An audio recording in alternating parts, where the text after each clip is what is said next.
ये आकाशवाणी है। अब आप लवलीन निगम से समाचार सुनिए।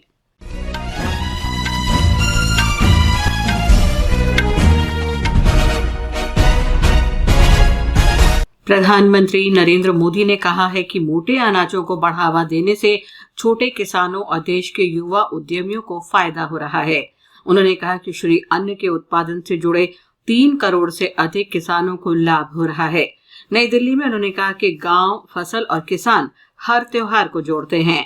प्रधानमंत्री ने महान संत तिरुवल्लुवर की चर्चा करते हुए कहा कि राष्ट्र निर्माण में नागरिकों की शिक्षा, व्यापार में ईमानदारी और अच्छी फसल की भूमिका महत्वपूर्ण होती है।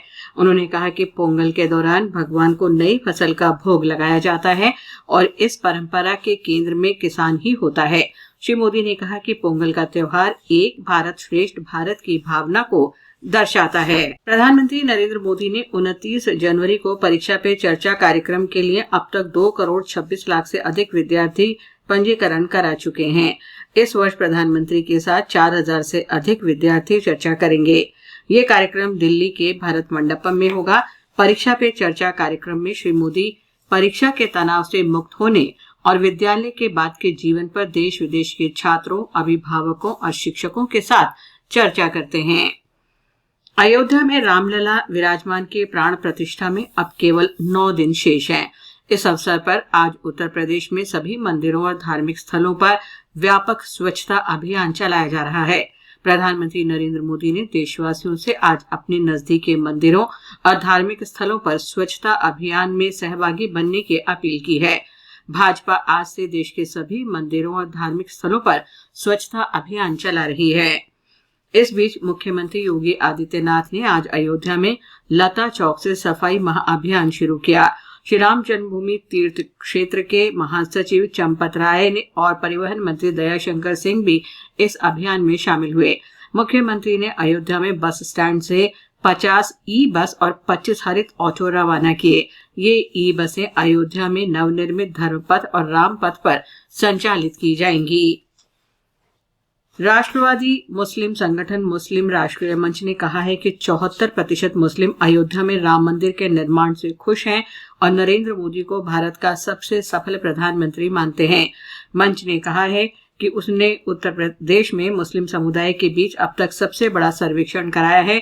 इसके अनुसार भगवान राम जनमानस में छाए हुए हैं।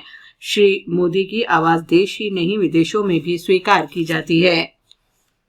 कांग्रेस के वरिष्ठ नेता लोकसभा सांसद मिलिंद देवड़ा ने कांग्रेस पार्टी से इस्तीफा दे दिया है। उन्होंने कहा कि उनकी राजनीतिक यात्रा के एक महत्वपूर्ण अध्याय का समापन हो रहा है। श्री देवड़ा ने राष्ट्रीय कांग्रेस की प्राथमिक सदस्यता से भी इस्तीफा दे दिया है। मिलिंद देवड़ा ने हाल ही में महाराष्ट्र में मुंबई दक्षिण सीट उद्धव ठाकरे गुट वाली शिवसेना को दिए जाने की संभावनाओं पर अप्रसन्नता व्यक्त की थी। उधर भारतीय जनता पार्टी ने श्री देवड़ा के इस्तीफे पर कांग्रेस की आलोचना की है। पार्टी ने कहा है कि कांग्रेस नेता राहुल गांधी का भारत छोड़ो न्याय यात्रा के बजाय अपने पार्टी नेताओं के लिए न्याय यात्रा शुरू करना बेहतर होगा। भाजपा प्रवक्ता शहजाद पूनावाला ने नई दिल्ली में कहा कि श्री गांधी को उन कांग्रेस नेताओं को न्याय देना चाहिए जो एक एक कर पार्टी छोड़ रहे हैं। मौसम विभाग ने पश्चिमोत्तर भारत के मैदानी क्षेत्रों में अगले 4 दिन तक भीषण शीतलहर और घना कोहरा छाए रहने की संभावना व्यक्त की है।